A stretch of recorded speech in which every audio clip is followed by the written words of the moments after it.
Calgary Police Service Auto Theft Unit has laid more than 100 charges against a man in relation to vehicle theft and stolen property offenses. On Wednesday, February the 5th, 2014, a man was observed traveling in a stolen vehicle, utilizing a number of resources, including the CPS tactical unit and Hawks helicopter. The man was taken into custody. 3 search warrants have been executed in the communities of Marlborough Park and Forest Heights on residences associated to the man in the stolen vehicle. Investigators have located and seized hundreds of items believed to have been stolen during rural break-and-enters from areas around Strathmore and Okotoks. The Calgary Police Service continues to work with local RCMP detachments to identify victims in order to return the property back to rightful owners. Anyone who believes their property may be involved should contact their local RCMP detachment with a detailed list of property that was stolen. Nicholas Konrad Kirszenstein, 29 years of age, of Calgary, faces more than 100 charges related to vehicle theft and stolen property, including 2 counts of assaulting a police officer relating to a previous incident, 3 counts of possession of stolen property over $5,000 relating to Ford F-350 trucks, 1 count of possessing body armor without a permit, 31 counts of unauthorized possession of a firearm, 31 counts of possession of a weapon contrary to a prohibition order, 31 counts of possession of a weapon obtained by crime, 1 count of possession of a prohibited weapon. The investigation is continuing and further charges are pending. Kirszenstein remains in custody and will appear next in court Thursday, March 13th, 2014. That's it for my statement. Any questions? He's known to police. I won't speak on Mr. Kirszenstein's criminal past, but I will say that one of the charges he's facing relates to possession of a weapon contrary to a prohibition order.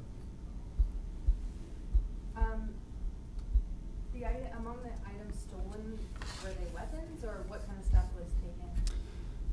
Long guns, shotguns, rifles, sporting good equipment, tools, electronics, jewelry, concert tickets, clothing. And how's he getting all this? Was he working by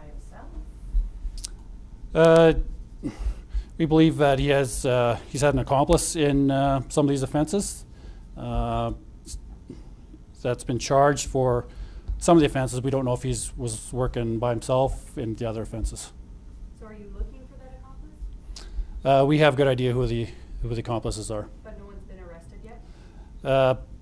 Some of his associates, when he was arrested on day, can't remember the exact date of his arrest, he was with a female accomplice that was charged with possession of a stolen vehicle as well.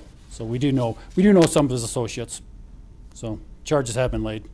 Okay, but you say you think he had an accomplice for some of the offenses, but the female that he was with wasn't necessarily that same person? The investigation is ongoing. So. When did the thefts take place? When did the thefts take place? So our investigation started January the 9th, 2014, but we believe some of these rural break-and-enters date back to November of 2013 and stretch right into the first part of February when he was arrested. Did you put a dollar amount, maybe how much was stolen it's worth? We have 15 pallets of property, hundreds and hundreds of items. So no, I don't have a dollar value, but 15 pallets of property, like I say, composing from everything from electronics to tools. Where is this all being stored? 15 pallets, that's a lot. So we executed 2 search warrants on a detached residential garage, and then the 3rd search warrant was on a different residence, in the residence itself. So, I'm sorry, when you say this investigation started on January 9th, do you mean you started investigating this individual of that date, or is that when you started looking into the rural break-and-enters that you think went back into November? No, what happened on January 9th was a victim had his truck stolen from Airdrie. It was enabled by GPS, tracked to a location in Calgary. The auto theft unit got involved, developed grounds to execute a search warrant on that residence, on the garage itself. Mr. Kirszenstein was not known at that time. Further investigation proceeded over the next several weeks. A second search warrant was executed on the garage. More property was obtained. And it was during that time that the suspect, we identified who the suspect we were looking for. So was the garage in Marlborough Park or Forest Heights? The garage was in Marlborough Park. And so it was a home in Forest Heights that you It was. as well? Okay. Anything else? Do you know how many victims there, like you're talking about hundreds of items stolen, but how many people would have lost property? It would be safe to say we're looking at least 20 victims of house break and enter. Now, because some of those are rural too, do you have to then, I mean, how difficult it is for you guys to figure out whose property belongs to whom, and is that report then maybe with RCMP instead of Calgary Police Service?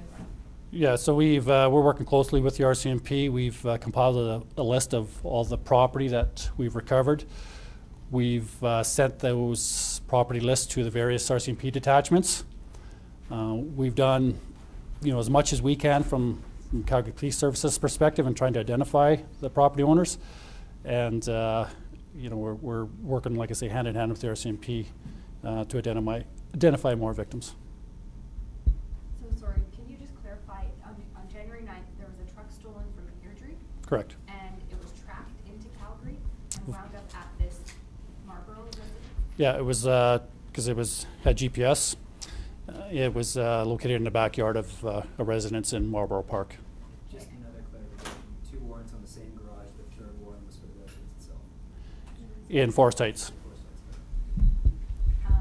And so did you do the search, did you get the search warrant that day for the garage? Or like, what was it that led you to believe you needed to search this garage?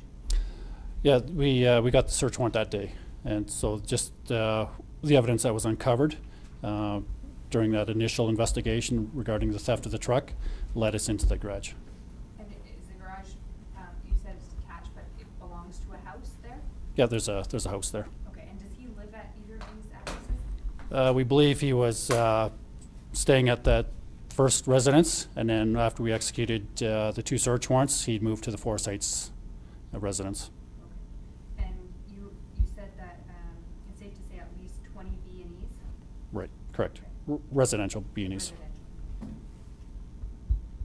And it's 3 Ford F-350 trucks that were? Correct. Where were the other 2 stolen from, the trucks? I don't have that information.